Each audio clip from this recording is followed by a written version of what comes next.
Welcome to the Production Talk podcast with me, Jan of mixartist.com.au. In this podcast series, we celebrate the modern way of producing music.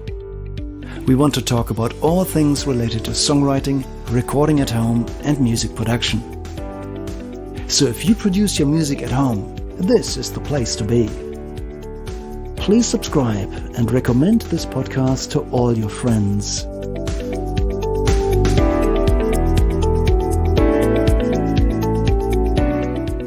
This is the Production Talk podcast, episode 57. Welcome back to the Production Talk podcast. At the beginning of this episode, I would like to acknowledge the traditional owners and custodians of the country that the following conversation was recorded on, the Arakwal people of the Bundjalung Nation, and I would like to express my thanks and love and respect to elders past, present and emerging. Before we start today's episode, I would like to just quickly recap on what's really important in music. And as you may know, in pretty much every genre, it all comes down to the vocals. And in most situations, the vocals are at least 50% of the song, sometimes much more. So as a drummer myself, I've always avoided learning to sing, and I've always left the singing to somebody else. But just recently, I came across a fantastic podcast that I would like to tell you all about. It's made by my friend Shelley Brown, a fantastic singer. You should see her in action. She knocks my socks off. And she's got a podcast by herself called Singing Lessons for No One. Well, that was really intriguing to me, so I actually gave it a shot and started listening in the car and started singing along loud in the car while nobody else was watching. And I haven't had that much fun in a long time. So even I started to learn singing, which is quite amazing. And I really love Shelley's easygoing, no pressure attitude.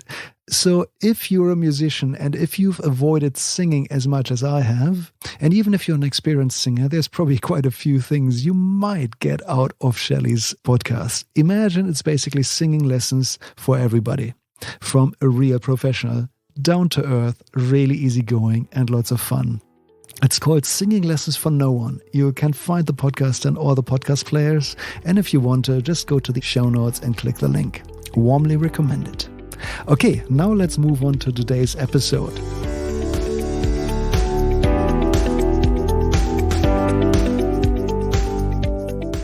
All right, let's get into the good stuff. Today's episode is special and it's all about vocals and recording vocals. So because, of course, we all know how important the vocals are, I decided to give it a special episode, and I'd like to share all my tips and tricks and insights and what I've learned about tracking vocals over the years, and share all of this with you. So if you're a vocalist, this episode is for you. And if you are an engineer or hobby engineer, then you sooner or later will record vocals. So hopefully you will also find something interesting in this episode for you. Okay, so let's get started. What are the most important things that we need to get right for a really good vocal take? And it might actually start a little bit earlier than you may think. So we're not really starting with a microphone and preamps and compressors right away. But let's get started with things to do and not to do before tracking your vocals. And the first thing that comes to my mind is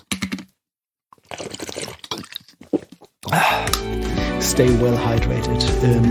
Drinking enough water leading up to a vocal recording session is super important, because your voice cords need it. And when you sing a lot, you will naturally get a dry mouth after a while. So when you're dehydrated at the start, obviously you get a dry mouth much quicker, and that's not fun to sing. And it also leads to unnecessary, lip smack sounds that we probably want to avoid. So get started and hydrate probably the day leading up to your vocal recording session, and make sure you drink heaps and heaps of water. Let's also talk about a couple of things that we should avoid. So before a vocal recording session, definitely avoid any heavy foods. The big breakfast with extra bacon, that is not the right food before your vocal session. Try to avoid things that are deep fried and heavy. too much dairy products can affect your vocal cords negatively. So it's probably a smart idea to keep it to the absolute minimum. Think about all the foods that make you feel bloated or indigested or, cause stomach aches or acid reflux. All of those foods try to avoid. Also avoid sweet foods and salty foods because they will again dehydrate your body and this will lead to a dry mouth. So that is basically, Mars bars and chocolate bars and chips and things like this.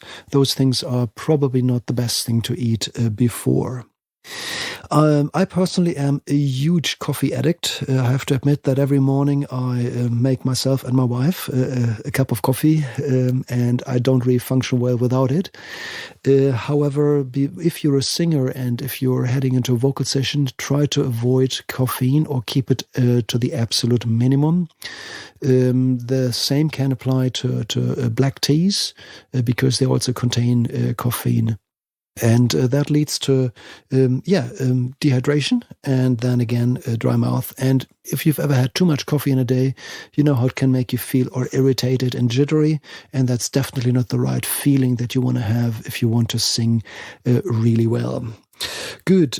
Spicy foods. Again, I'm a huge fan. I just can't have enough spicy food. Personally, I'm a big fan of sriracha chili sauce. However, before vocal recording sessions, I would advise against anything that can upset your tummy. Another thing that I heard mixed opinions about is nuts. So some people say that nuts are really good for you before singing, and I generally believe if you don't have allergies, then nuts are definitely a healthy food. But just earlier this morning, I had a nut bar. And even an hour later, I suddenly felt this dry feeling in my throat. And there must have been a little, a piece of it in my throat, which was very irritating. It gave me a really dry throat. And I had to flush it down with a lot of water. So if this is your experience as well, maybe be very careful with nuts. Let's also talk about drinks. So a couple of things to avoid in addition to coffee. Anything that is bubbly, such as soda pops and sugary drinks. Again, because they're sweet, they will dehydrate you and lead to a dry mouth. And then, of course, all the bubbles, what it does, it makes you all bubbly burpy. And that's really not what we want to hear in a microphone recording. And it's a really weird feeling. If you've ever tried, if you feel a burp coming in the middle of a take, trying to suppress it till the end of a take, look, it's not a good feeling, and let's really try to avoid this where possible. Here is a controversial topic: alcohol. Again, I believe that there can be different opinions to be had about this. I personally don't enjoy drinking early in the morning, but come evening time, I do enjoy a glass of red wine. But I definitely wouldn't recommend too much alcohol before a singing session. Again, for the known disadvantages, because alcohol dehydrates your body, leads to a dry mouth, and it makes it actually harder to sing. You definitely don't want to be too drunk to sing. That's not a fun thing, unless, of course, you're in a punk rock band or it's part of the performance, who knows. I know that there's another side to alcohol where some people use it deliberately to sort of loosen up and get into the right feel and get a bit more energetic. We all know the effect that alcohol has, and if very carefully dosed, I'll leave that up to you.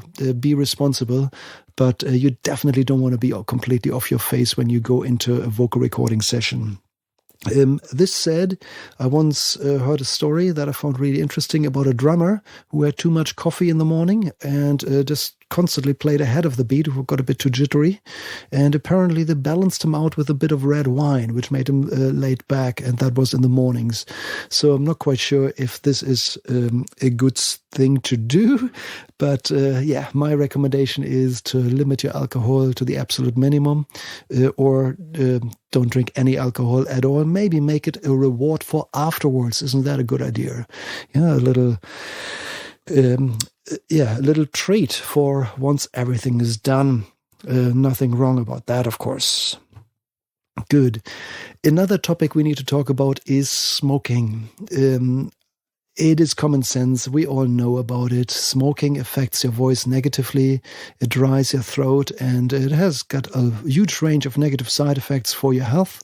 So smoking is definitely not a good thing in any way.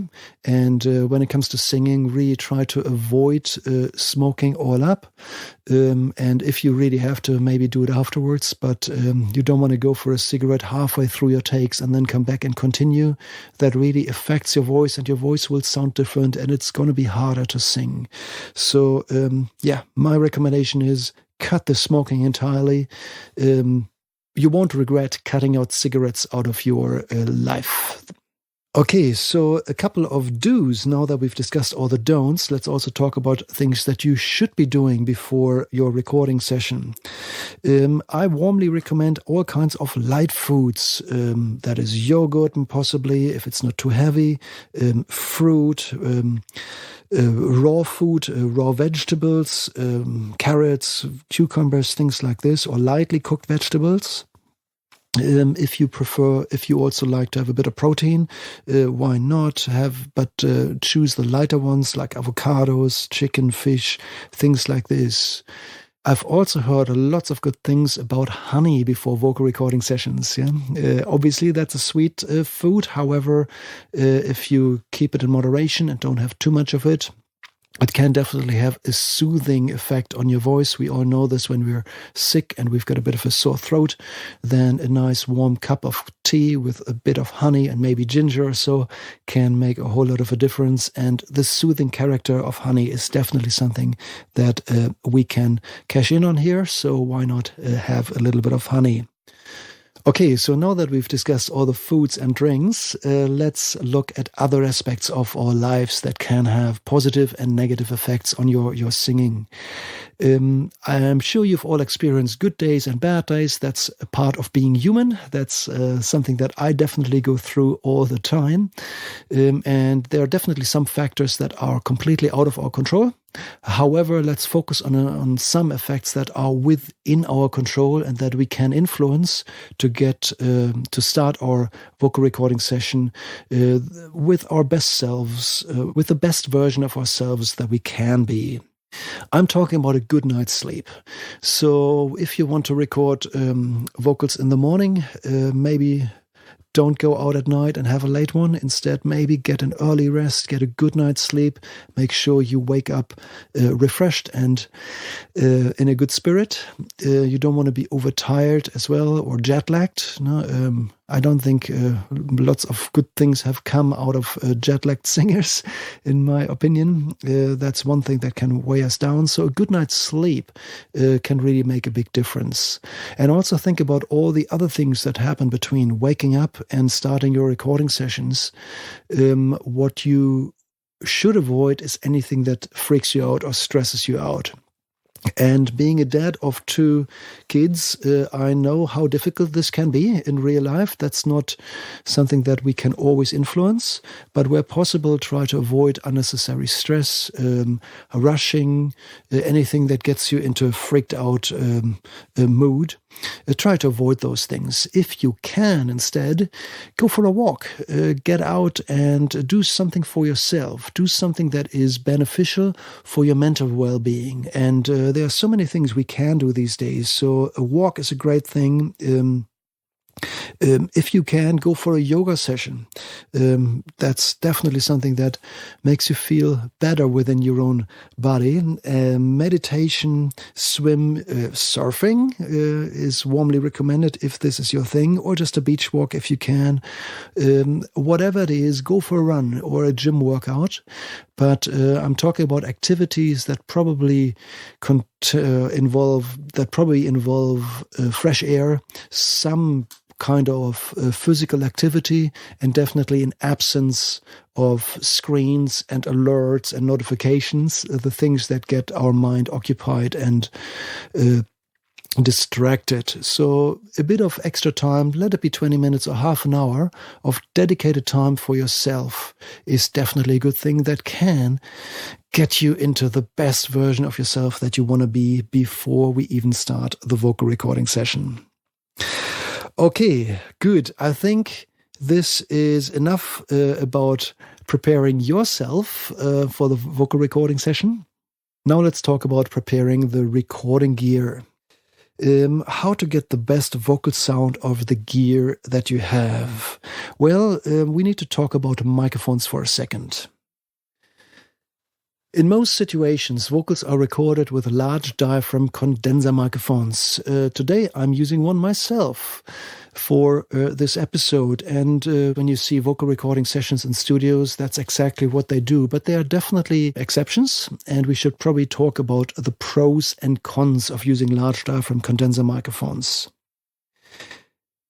Whenever you use one of those, be aware that they pick up a large amount of details. They capture the space that you're in a lot of details, ambient noise, traffic noise in the distance.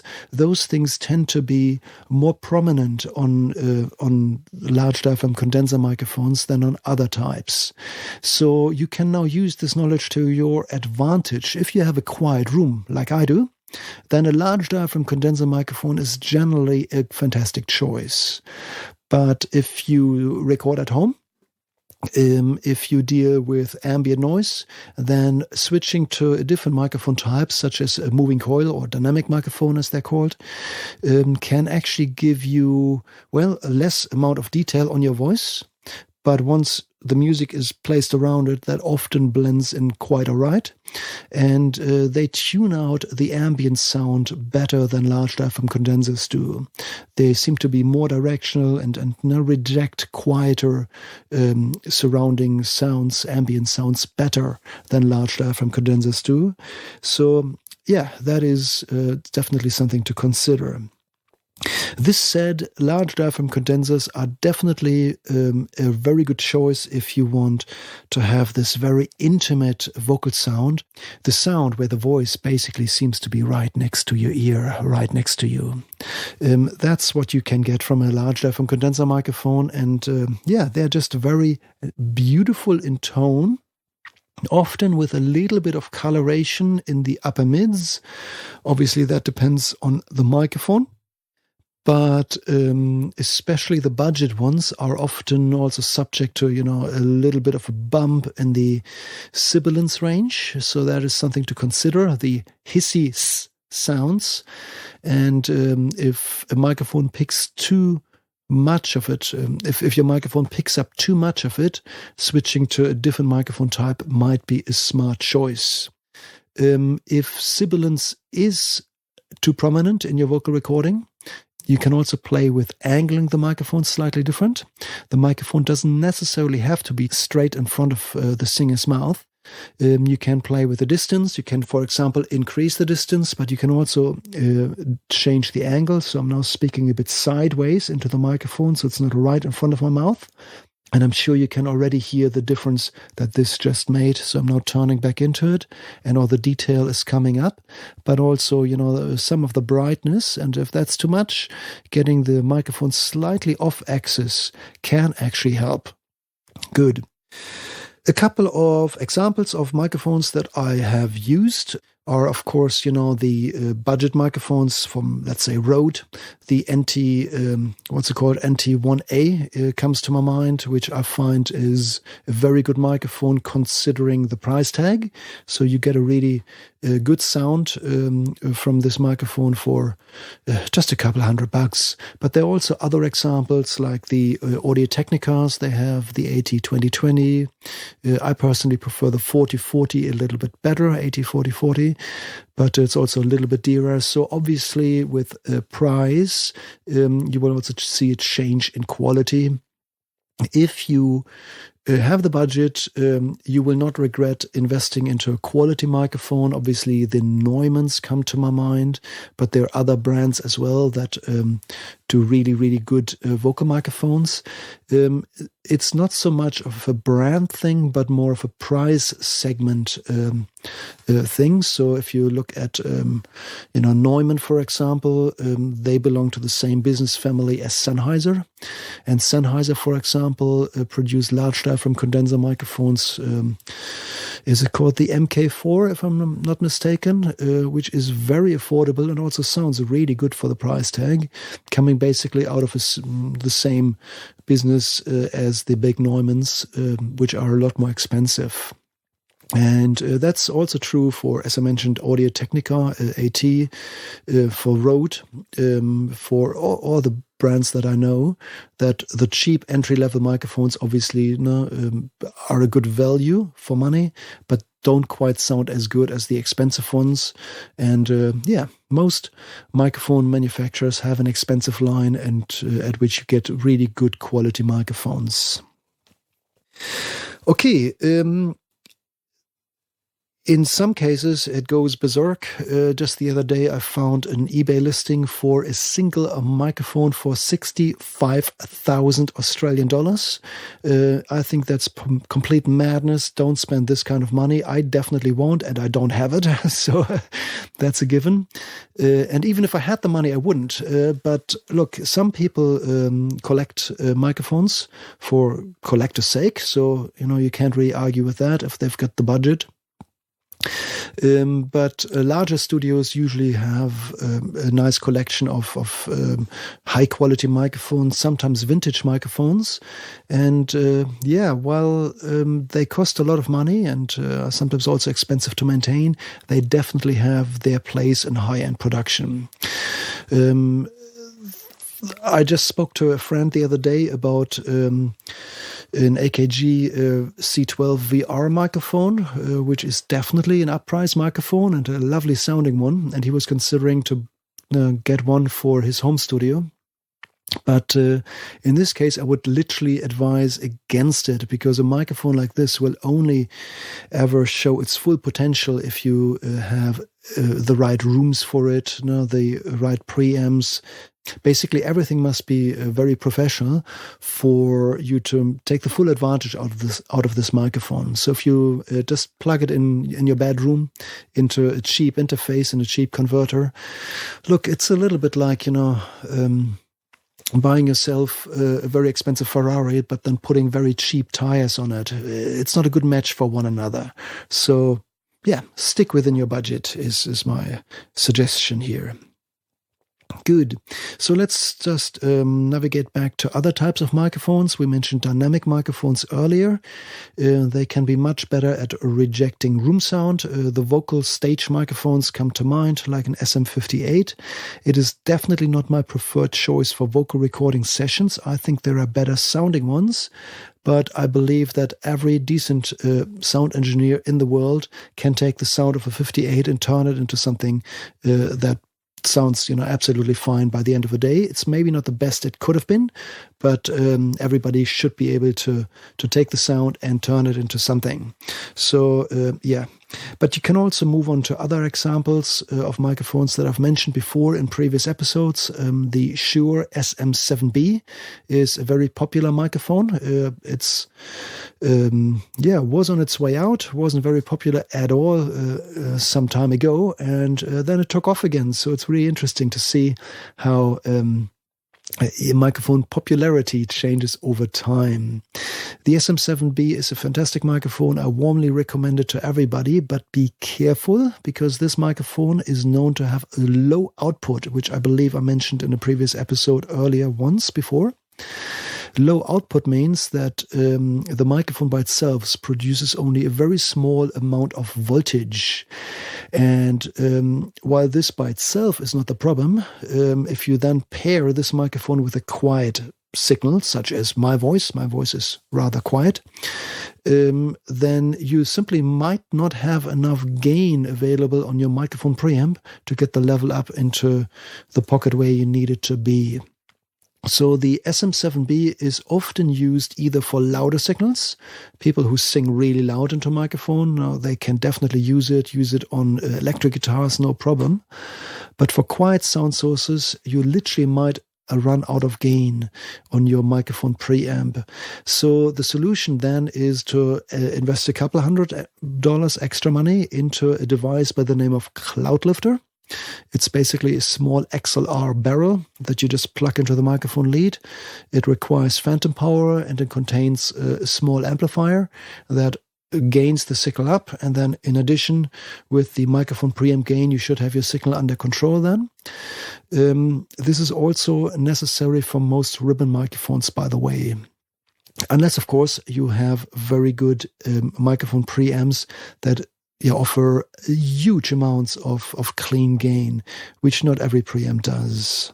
So there are pros and cons to be had. Other microphones that I would like to give credit to here, the Electro Voice RE20 is one of my favorites. I love that thing to bits. I don't own one yet, but it's definitely on my wish list for my studio. So eventually I'm going to get one of those. I personally like it better on my voice than the SM7B, but they're a bit like the two top contenders in the dynamic microphone world. Other honorary mentions go out to the Biodynamic M88, which is a microphone with a particularly strong bass response. It's sometimes used on bass guitars, kicks, toms sometimes, but it also works on vocals, and I sometimes use it for female vocals to if they have a thinner voice, to bring some of the body back up. So that can be a very nice microphone as well in the right situation. Okay, I could keep going. There are the Sennheiser MD421s, which are also very good, and the 441s, which are again a bit more expensive. But all of the microphones listed before will definitely give you a really good vocal sound, and they are definitely the better choice in roomy and noisy environments compared to a large diaphragm condenser microphone. Just a minute ago, I briefly brought up ribbon microphones. That's a third microphone type that we should talk about. Ribbon microphones are definitely a good choice for vocals, but not every single one and not for every single voice. So ribbon microphones have a couple of pros and cons. Let's start with the directionality. The polar pattern, as it's called in technical terms. Pretty much every ribbon microphone has got a figure of 8 polar pattern, I believe with the exception of the Bayer 160. But that's another story. That's an exception. Which means ribbon microphones pick up sounds from both sides equally well, and they reject sound really well from the side, from a 90-degree angle. Which makes ribbon microphones an odd choice for noisy environments, because you get a lot of noise from the back of the microphone. You capture a lot of ambient space that you may not want. So again, for noisy and roomy environments, a ribbon microphone might not be a good choice.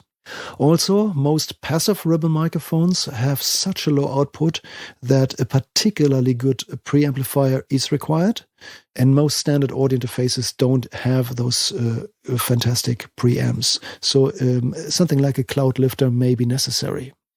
Another huge disadvantage is that ribbon microphones are particularly sensitive. And by sensitive, I mean that they break very easily. So you don't want to drop a ribbon microphone. That would definitely be the end of it. They will not survive that. And you also don't want to blow across a ribbon microphone like that. That can literally break it without even touching it.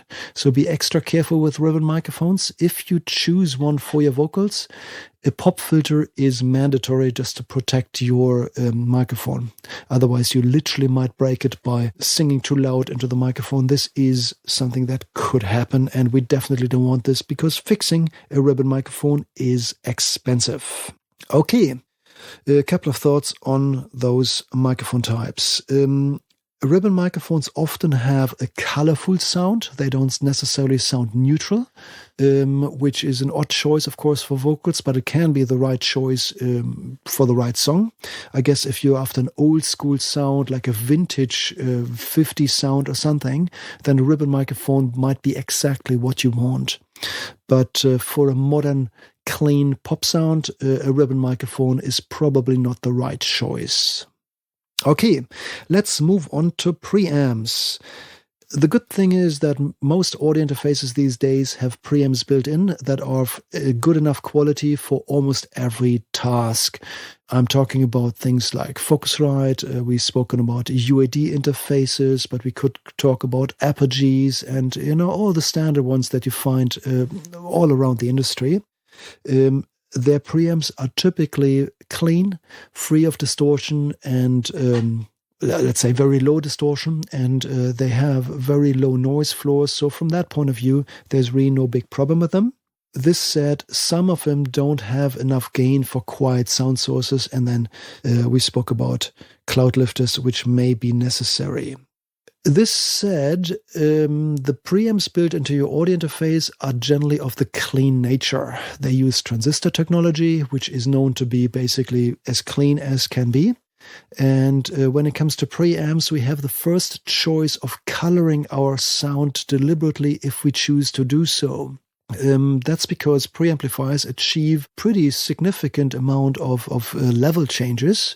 So it might be, if you turn the gain up and it's aiming at plus 60 decibels, that actually multiplies the input voltage by a factor of 1,000. So it would take something up from a single millivolt to full volt. Some preamps leave more or less of a colorful sound on the signal as they do so. So when it comes to the preamps that do have a sound, I would definitely say that one should be very careful about the entry segment of the market. So I'm talking about cheap tube preamps and so on.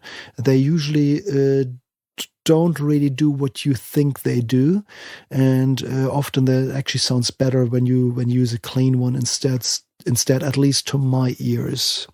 But there are some higher quality, some high-end preamps that use colorful technologies such as valves and tubes that can actually have a very lovely sound. So Avalon brands come to mind, but they're very pricey. I've used the SPL Gold Mic preamp before, which has a very strong tube sound, I found, which can be exactly what you want, or sometimes it just isn't. Those preamps are definitely not the cheap ones, and I'm not aware about any cheap solutions there that sound like $1 million. By my understanding, you might be even better off just leaving it clean and ask your mix engineer later to do something, if a colorful sound is what you're after. The other category of preamps that adds color are transformer-based technologies. So basically, they could use different types of amplification circuits, but either input or output or both stages, input and output stages, might be transformer-driven. And the ones that come to my mind are the Neves, the legendary 1073. It's very expensive, and I've studied the insides of that, and there's a lot of smart engineering going on. By my understanding, the majority of the Neve sound comes out of the transformer components, and they're very expensive by themselves. So they use Carnell transformers, and they cost several $100s each for the input, and then again for the output transformer. So obviously the price tag on those preamps is definitely up there. This said, I'm a big fan of transformers. I'm literally just waiting to take delivery for a couple of vintage preamps with transformers for my studio, just to have more colorful choices at hand if I need it. And I can't wait. So hopefully over the next few weeks, I will take delivery. They are getting modded and by an electronics engineer at the moment. Okay. Good. That's the preamps. So stick with the ones on your audio interface. If you want to invest into external ones, get a proper one. The cheap ones are not worth it, in my opinion. If you work with an external preamp, you can consider to plug in a compressor in between your preamp and your audio interface. That is a choice that you may take. There's no law that requires that. If you don't, that's perfectly fine. As a general rule, when it comes to compression, is if you are in doubt about what you're doing, don't do it. That's a general rule. However, if you're very confident and you know exactly how to drive a compressor and you know that's the way it is, commit to it. Why not? Plug it between your preamp and your interface and record the sound through the compressor. I personally do it whenever I feel like it, which is most of the time. Good. If I can, I actually work into two compressors. If possible, I patch my preamp through a fast compressor first and adjust it so that it basically doesn't do much at all unless the singer belts out a really loud note. So the compressor is basically sitting there like a protective device, allowing the singing to travel through with very little action. But on really loud explosives, for example, or on a loud yell, the compressor can jump into action and reduce signal slightly. The way I like to drive my compressors is as little as possible, which means I'm using a subtle ratio, not a very strong one, and I don't drive it far into gain reduction. If I use one of those compressors, I usually follow up with a second compressor afterwards, which is often a more colorful compressor, and it's set to respond a little bit slower to sound, and it sort of sits behind the first compressor and just sort of, operates on the entire vocal take and sort of massages the signal, the voice, as it goes into the converter to just balance, volume differences slightly. Again, I don't use strong ratios, and I again don't use strong gain reduction. So often something like 2, 3, occasionally 4 dBs of gain reduction might be all that this compressor is seeing. Okay, good. Then we should also talk about other things we may want to add to vocals. One thing that comes to mind, of course, is reverb. And for a vocal recording session, I don't think reverb is optional. I would say it's mandatory. However, I will never print my reverb into the vocal as I track. While I do that with compressors and sometimes EQs, I will definitely not do that with reverb. For the reason that I know as a mix engineer that the amount of reverb that I want on my voice often needs to change even very late in the mix. And in most mixes that I do, the amount of reverb varies between verse and chorus, for example, or intro and middle eight. So I actually need to have more control over that later. And I do not like to print a reverb into the vocals because that robs me of the ability to mix it to the degree I want to. This said, reverb is still necessary. You need it in your headphones. That's what I call a comfort reverb or recording reverb.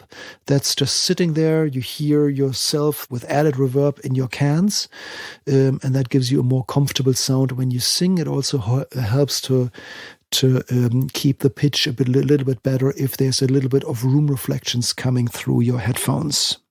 So the best way to add that reverb is therefore non-destructive, means not in the recording path. So it can be simply added in your DAW. It can be added through your mixer if you want to, but just make sure that the reverb is just literally there to make you feel comfortable when you track. And it's not actually recorded. I'm pretty strong on this, and I don't think there are many exceptions where I would consider differently. Okay.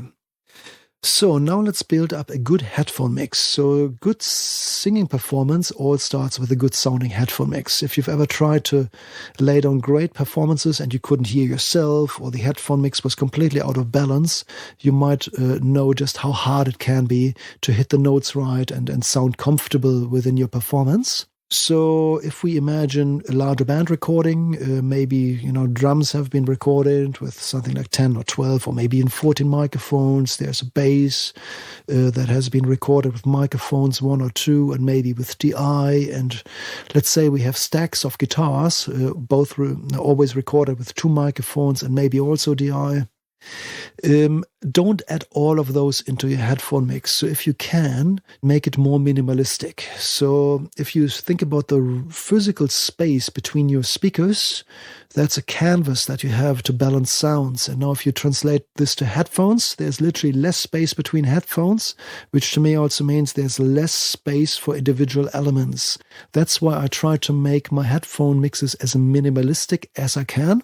So if I, let's say, had 2 or maybe 3 kick microphones, I would make a choice and use only one for the headphones. And it's usually the one that translates best to headphones. So if I have a sub microphone, for example, that produces a lot of sub bass frequencies that will not end up in the headphones at all, I will choose the microphone, the kick microphone that has a lot of clarity, enough attack, a bit of bass, but maybe not too much.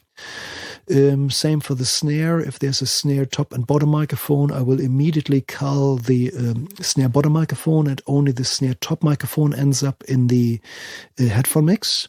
A bit of reverb, by the way, for the snare is always pretty, so why not?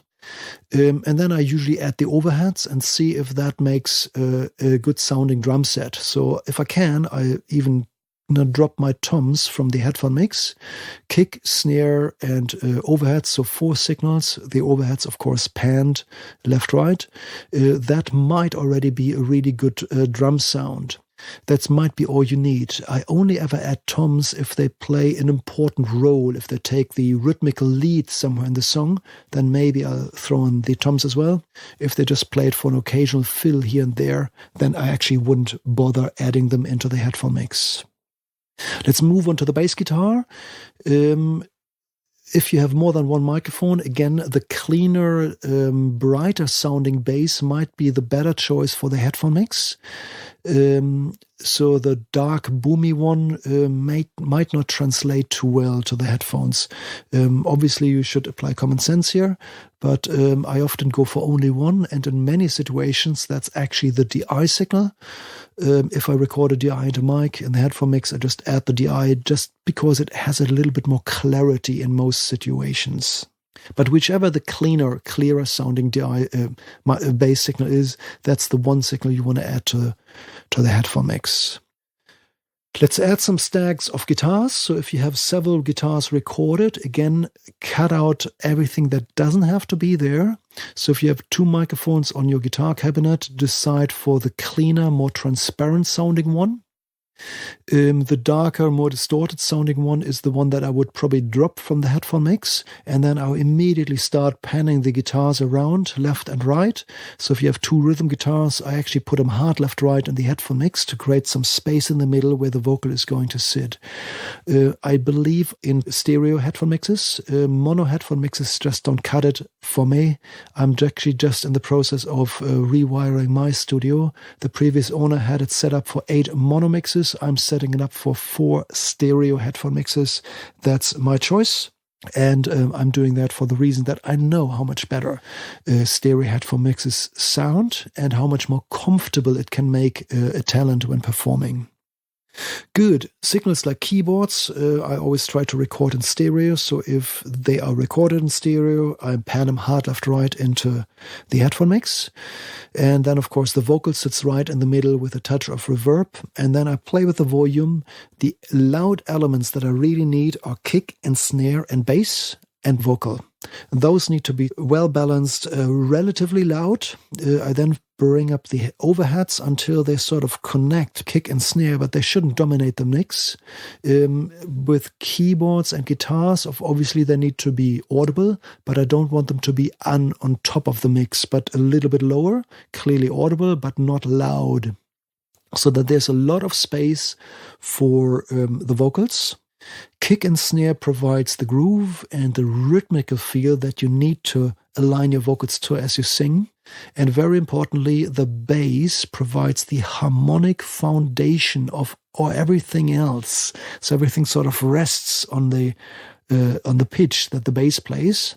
And that's a trick that I learned actually from a book, that if a headphone mix doesn't have enough bass guitar, it actually makes it harder for the singer to get the pitch right.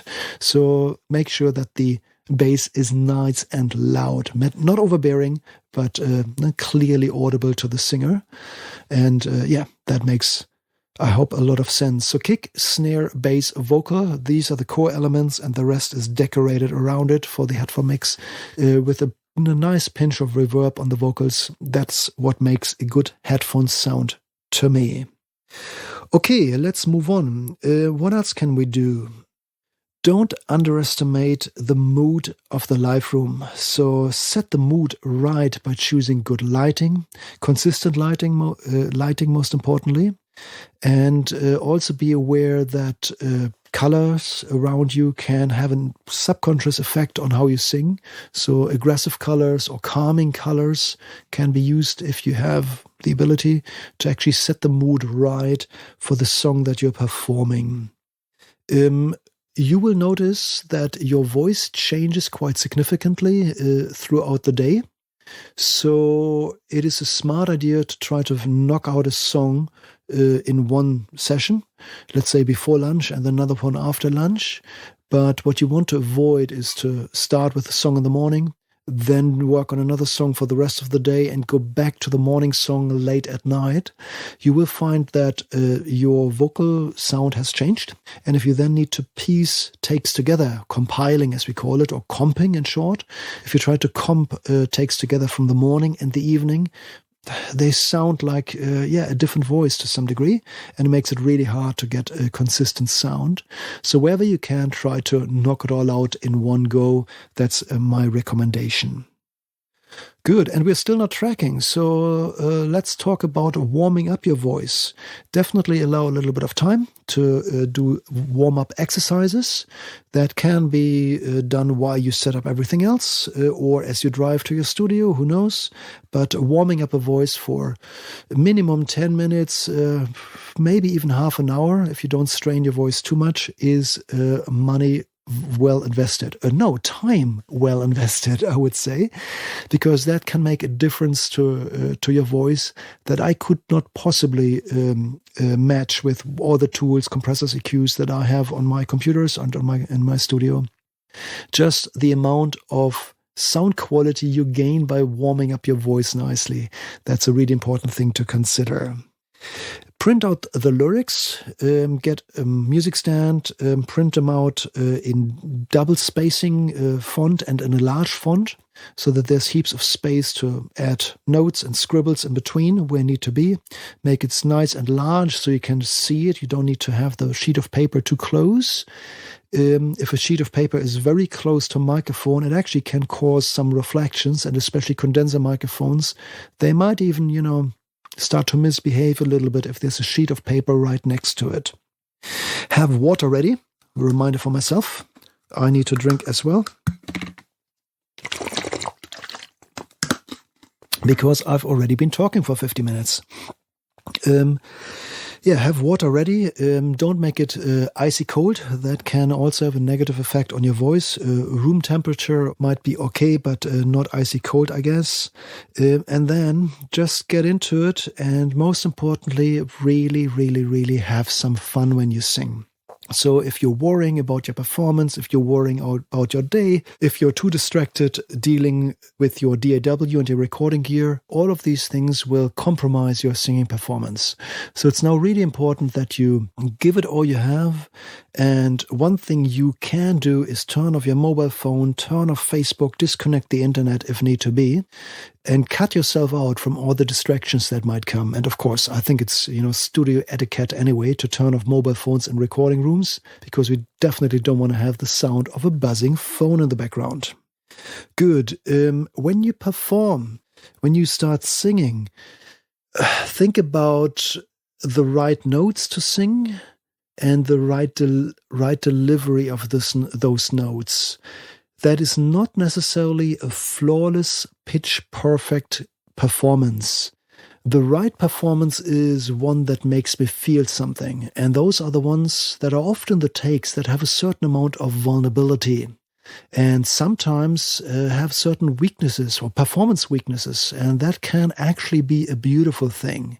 Obviously, it can also sound like a really terrible mistake, and that's for you to decide where you draw the line there. But I often find that musically perfect takes are not necessarily the ones that give me goosebumps or that make me want to listen to the song again. It's often the takes that have a bit of character, that have some imperfections that I relate to best. Well, that's my personal opinion, and I think genre is also a consideration here.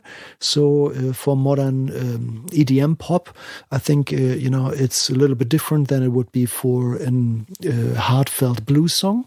I think we all understand that. So think about the context of it.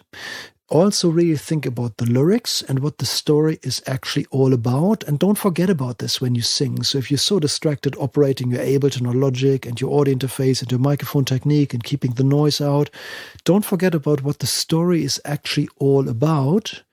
And don't forget to act this out to some degree. So if you sing a sad song, what's the point of singing it with a happy voice? So, and I'm bringing up this example because this literally has happened to me once, where I recorded a singer at 301 down in Sydney. And she was phenomenal singer, absolutely stunning performance, but it didn't connect. And I had to really think about it for a moment. And then I realized, okay, wait a moment. This is actually a really bitter song, but your your voice sounds so sweet. So the message of the song was actually something sad, and there was heartbreak involved and so on.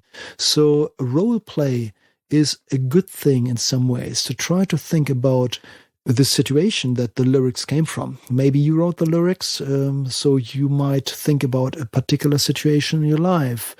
Get back into the mood and the mindset of where you were back then, how you felt. And if you didn't write the lyrics yourself, interpret them and think about, visualize the person who's experiencing what's going on. What does the face look like? What's the expression? What's surrounding them?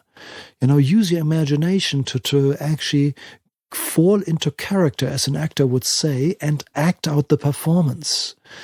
In my opinion, this is really what makes a great vocal take. Think about storytelling more than just placing notes next to each other. Telling a story and acting out the story, that's really where good vocal takes are coming from. Okay. So you can use the distance to the microphone to act out the stories. So if you want to get really loud, maybe learn to naturally increase the distance to the microphone. So I'm just trying to do that here for you to give you an example. At the moment, I'm about a hand's length away from the microphone diaphragm. And now I'm now I'm increasing the distance, and I'm now at a further distance, and I'm still speaking really, really loud. Okay, and now I'm moving closer to the microphone, and now my voice is really close to the diaphragm. So I'm basically changing the volume of my voice while also moving my head forward and back, closer and further from the microphone, to sort of balance out the volume difference that distance makes. You could say that this is already compression, which I think it actually is. So good singers eventually develop a bit of a muscle memory, playing with a microphone distance and using that like an instrument, I guess. So if you can do this, use that. That's a great thing to do, and it really helps to perform. If you're new to it, experiment, learn it, but don't overthink it. Don't try too hard, because trying too hard again can distract you from actually the delivery. So it needs to help you deliver the performance better. If it's a hindrance, then don't worry too much about it. You can, of course, change level later in your DAW. I personally like to record a couple of full takes first. So it means the entire song start to finish. Just to get into the vibe. It's also the right time to make fine adjustments on the headphone mix and to maybe adjust the gain on the microphone a little bit better if need to be. And so try to do that if you're comfortable doing so. I know that some musical performances have so many words so quickly that it's better to leave gaps and add time to take a breath. But you probably know which way works better for you. Of course, the other way is to record a song section by section, just focus on the verse for a moment, and then work on the chorus and so on, step by step. The advantage is that you don't have to deliver so much music all at once, and that often helps with keeping your breath and, managing your air in a better way. So that's also, of course, a really, really good way. If you prefer the second way, then I recommend to first set yourself out some markers in your DAW so that by the press of a button you can always jump to the verse, jump to the chorus, jump to the bridge, so that it makes it really easy for you to navigate in your session. And if you work with a friend who's recording you, maybe still work out these markers in your DAW or memory locations, whatever they're called. Map them out first so that when you speak to one another, you always know what the other person means. And it really makes recording a song so much easier if that's all mapped out. I personally like to record a couple of full takes first and then decide on which direction to go. We might even stick with full takes, or we go into section by section workflows. Often I like to decide for the best take we've had. Look, maybe after 3 full takes, I might just say, look, let's just listen back. The second one felt really good. Why don't we just stick with the second one and listen through it now? And now we work on individual sections. So we might find a certain line that needs updating, or a certain note was just a touch flat. So we just do these sections again. You could call this patching up. And for this workflow, it's important to learn punch in and out recordings. But basically means you place the cursor just before the bad note, but you also play a couple of bars of music leading up to it where you hear your previous take to get into the timing, into the vibe, into the feel, into the pitch. And then you sing along and, it then automatically goes into recording and you just update that particular section. So if you are unfamiliar with that, check your DAW's manual or just check for YouTube videos. That's a really important skill to have. Okay, good. I think we're pretty much done here. I personally prefer to not spend days and days and days on one song. I also don't like to record 80 takes on vocals, because eventually that can get really frustrating for everybody involved. And there comes the point where as a singer you've hit the peak and it doesn't get better anymore. And if you now keep pushing harder, everybody just gets frustrated and it gets annoying, but it doesn't get any better. So it's really important to be aware of when you hit your peak and then say, okay, that's what it is now. Let's leave it like this and maybe update this take with a couple of punch-in recordings where need to be, and then move on. So fast decision-making is definitely a good workflow.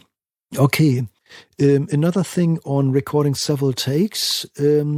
When you do so, it's often useful to compile the best take, or golden take as it's called, from all the recorded takes. Means, might be the intro from the first take and the first chorus from the second one, but only the bridge from the third or whatever. You piece it together. This is a process that is best done immediately after finishing the song. Don't delay this for later, because life will happen. You get distracted, something else happens, and before you know it, it's been 5 weeks.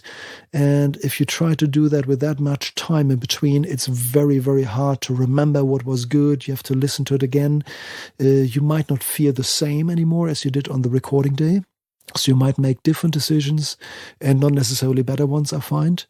So if possible, immediately after tracking, compile the takes together. It has to be done before you lay down any additional vocal takes, such as ad-libs, harmonies, backing vocals, and so on.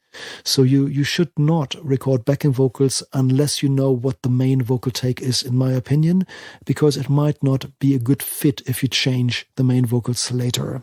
That's at least my personal take on it. Okay, so let me just go over my notes and think about whether there's anything I forgot. I think I've covered everything but the most important point that I need to make today. We've spoken about so many aspects only about vocal recording, and the most important one, the one that has the potential to give you the biggest leap forward in vocal performance, we haven't discussed yet. That is because that one could be, let me say, a little bit offending. It might ruffle some feathers, what I'm about to say. So please don't be offended. But I have to say it. The very best investment you can do into yourself to get the very best vocal recordings done is to hire a professional vocal coach in the days or sometimes weeks leading up to the recording. Let me rephrase this. Get yourself a vocal coach. If this now feels like a knife in your back, I'm really sorry, that's not my intention. If I hurt your feelings here, I'm not saying that you're a bad singer. But what I do say is that every singer that I know sings better when going through a certain coaching procedure. And I've seen people struggling in the studio a lot.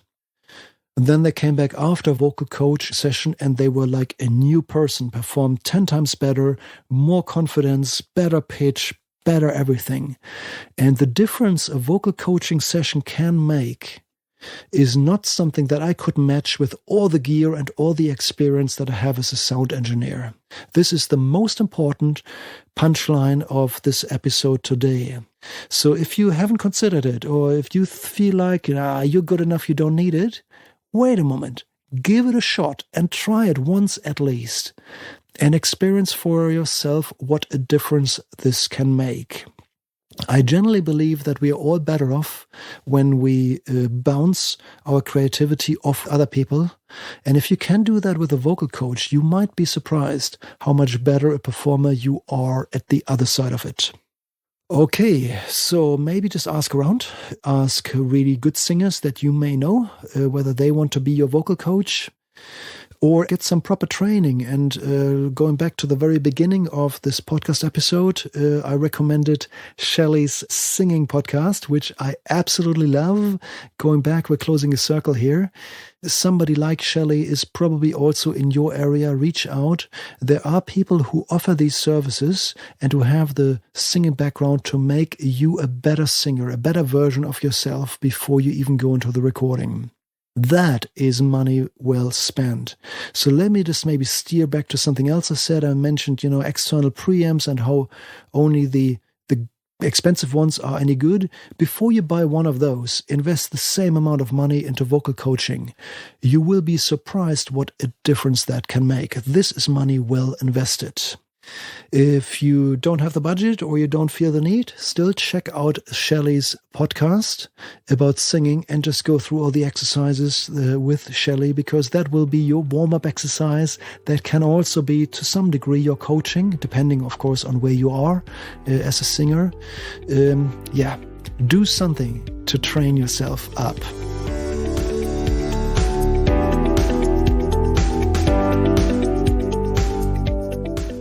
On this note, I think it's time to finish up the episode. The last thing that I want to say for the day is, as a Production Talk podcast listener, if you are in the Northern Rivers area or anywhere near the east coast of Australia, I would like to offer a podcast special in my studio for vocal recording sessions. Reach out to me if you want your vocals recorded professionally. You don't have to. I just told you how I do it, so maybe do it at home if you want to save the money. But if you want to work together with me, you are welcome to do so. So reach out via mixartist.com.au. That is my website. That's how you can contact me. Or via my social channels. It's also mixartist.com.au on Facebook and Instagram. Refer to this podcast episode that you listen to it, and for the next couple of weeks from now on, I will give you a discount if you quote this episode. Okay, that's all for today. I hope you had a fantastic time. I hope you got something out for yourself. Enjoy singing, enjoy making music, and I'll speak to you again next week. Bye for now.